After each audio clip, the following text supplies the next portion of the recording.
जय हिंद दोस्तों।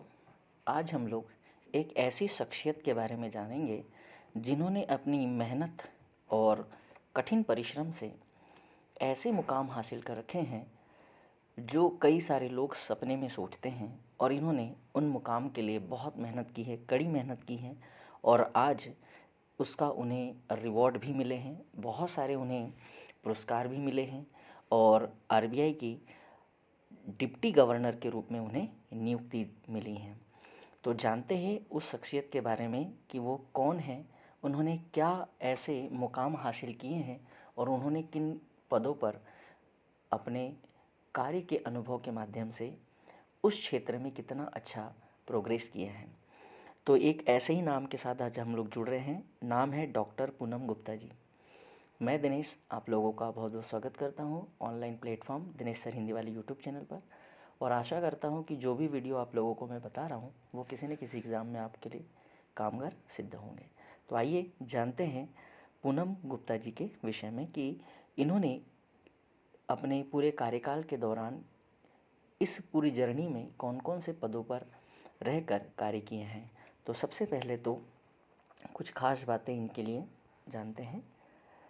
डॉक्टर पूनम गुप्ता, भारत सरकार ने बुधवार मतलब 2 अप्रैल को डॉक्टर पूनम गुप्ता को reserve bank of India RBI का नया डिप्टी गवर्नर नियुक्त किया है। आप लोगों को पता ही होगा, एक गवर्नर होते हैं और 4 डिप्टी गवर्नर होते हैं।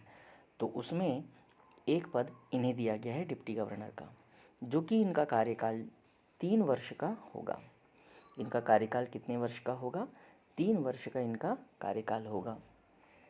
आप लोग समझ सकते हैं, ठीक है। नाम है डॉक्टर पूनम गुप्ता। आइए इन्होंने अपने इस पूरे कार्यकाल के दौरान मतलब इन्होंने और भी किन किन पदों पर कार्य किया है उसकी थोड़ी सी जानकारी इकट्ठा कर लेते हैं। हो सकता है आपको किसी न किसी एग्ज़ाम में ये काम आएगा, खास करके वनडे एग्ज़ाम में तो आएगा ही, पर अगर मान लीजिए कोई बड़े एग्ज़ाम होते हैं तो वहाँ पर डिटेल पूछी जाती है, तो उस समय आपको ये सारी चीज़ें काम आएगी। थोड़ा थोड़ा जान लेते हैं। जैसे कि आप लोग यहाँ देख रहे होंगे 1998 से 2006 तक इन्होंने आईएमएफ आप लोगों को पता ही है, अंतर्राष्ट्रीय मुद्रा कोष या इंटरनेशनल मॉनेटरी फंड में इकोनॉमिस्ट और पॉलिसी एनालिस्ट का पद संभाला है, उस पद पर काम किया है। इसके साथ ही 2006 और 2008 तक दिल्ली स्कूल ऑफ इकोनॉमिक्स में एसोसिएट प्रोफेसर के पद पर भी काम किए हैं। कुछ चीज़ें और भी अगर छूट गई होंगी तो मुझे क्षमा करना, क्योंकि जो जो चीज़ें मुझे लगी काम की हो सकती हैं, वैसे तो सभी थी, पर बहुत कम छटिंग करके मैंने चीज़ें यहाँ पर आपको बताने का प्रयास करूँगा। है तो बहुत सारी चीज़ें उनके विषय में। 2009 से 2011 तक ICRIER Indian council for research and international economic relation में प्रोफेसर के तौर पर भी इन्होंने कार्य किए हैं। साथ ही 2011 से 2013 तक national institute of public finance and policy NIPFP में आरबीआई चेयर प्रोफेसर के तौर पर भी रही हैं। अगले पद की तरफ बढ़ते हैं। अगला देखिए, इसके बाद में 2013 से लेकर 2021 तक वर्ल्ड बैंक में लीड इकोनॉमिक्स का कार्य भी इन्होंने संभाला है। इसी के साथ में वे NCAER national council for applied economic research की डायरेक्टर जनरल भी रही हैं। ये 2021 के आसपास ही होगा, 20-21 के आसपास।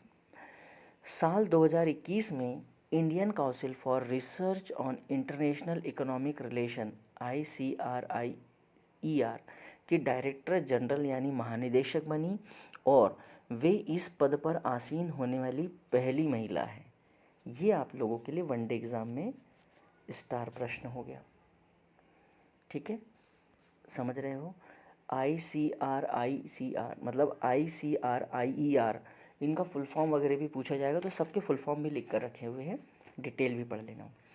वे 2021 में प्रधानमंत्री की इकोनॉमिक एडवाइजरी काउंसिल की मेंबर भी थी, सदस्य भी रह चुकी हैं। आप समझ पा रहे होंगे कि इनके लिए कितनी सारी इन्होंने कितने पदों पर काम किए हैं। यहाँ पर मुझे एक छोटा सा मोटिवेशनल थॉट या कह सकते हैं कि एक मोटिवेशनल विचार याद आता है या एक शेर याद आता है, किसी और का लिखा हुआ है, मैंने तो सिर्फ उसे उठाया है, आप लोगों को बताने का प्रयास कर रहा हूँ कि हौसला अभी बाकी है, सपनों का घोंसला अभी बाकी है। हौसला अभी बाकी है, सपनों का घोंसला अभी बाकी है। लक्ष्यों से कह दो रुका नहीं हूँ मैं, लक्ष्य से कह दो रुका नहीं हूँ मैं, हार जीत का फैसला अभी बाकी है। इनकी मेहनत को सलाम है साहब, कितनी मेहनत की होगी इन्होंने। आगे बढ़ते हैं, थोड़ा सा और कुछ महत्वपूर्ण बिंदुओं तक चलते हैं। साथ ही वे वर्ष 2024 में 16वें वित्त आयोग की सदस्य भी चुनी गई हैं। साथ ही नीति आयोग की डेवलपमेंट एडवाइजरी कमेटी की सदस्य भी रह चुकी हैं। इसके अलावा वे FICCI की एग्जीक्यूटिव कमेटी की सदस्य भी रह चुकी हैं। अब आपको क्या करना है, FICCI का फुल फॉर्म और नीति आयोग का फुल फॉर्म आपको बताना है। बाकी 4-5 मैंने बता दिए, ये 2 आप लोग मुझे कमेंट्स बॉक्स में कमेंट्स करके बताइएगा। और मेरे द्वारा बताई गई जानकारी आप लोग कैसे लग रही ये ज़रूर मुझे बताइएगा। ठीक है, यहाँ तक की चीज़ें हो चुकी हैं। कुछ और महत्वपूर्ण बातें हैं, उसको भी जान लेते हैं थोड़ा सा। मैंने क्या कहा कि 2024 में 16वें वित्त आयोग की सदस्य भी है। अच्छा, इनकी नियुक्ति कब हुई है? 2 अप्रैल 2025, है ना, याद रखिए।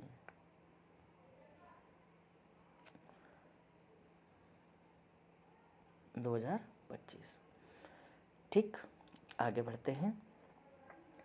अब अगर हम बात करें RBI के 4 डिप्टी गवर्नर जो होते हैं, इनके विषय में भी थोड़ी सी जानकारी को एकत्रित कर लेते हैं। RBI में 4 डिप्टी गवर्नर होते हैं।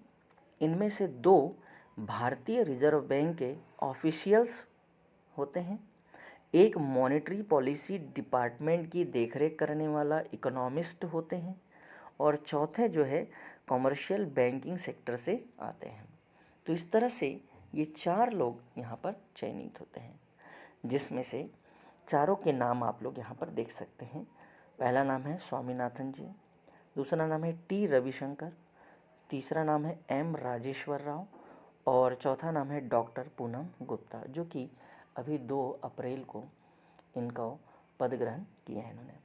अब आपको एक और प्रश्न का उत्तर देना है कि वर्तमान में RBI के गवर्नर कौन हैं और वे किस नंबर के मेंबर हैं, या कौन से नंबर पर उनको पद ग्रहण किया था उन्होंने, कौन से नंबर के हैं। आपको ये दोनों प्रश्नों के उत्तर देने हैं। तो ये था आज का बहुत ही महत्वपूर्ण और आवश्यक वीडियो, जो मैंने सोचा कि आप लोग के साथ शेयर किया जाए। तो वीडियो अगर आप लोगों को पसंद आता है तो प्लीज़ वीडियो को लाइक और शेयर ज़रूर कीजिए, और जो लोग पहली बार चैनल के साथ जुड़ते जा रहे हैं वो चैनल को सब्सक्राइब कर लीजिए, बेल आइकन को प्रेस कर लीजिए, ताकि नोटिफिकेशन, इस तरह के रोचक वीडियो की नोटिफिकेशन आपको प्राप्त हो सके। इति श्री, जय हिंद, जय भारत। फिर मिलेंगे नए किसी महत्वपूर्ण जानकारी के साथ, तब तक के लिए बाय बाय।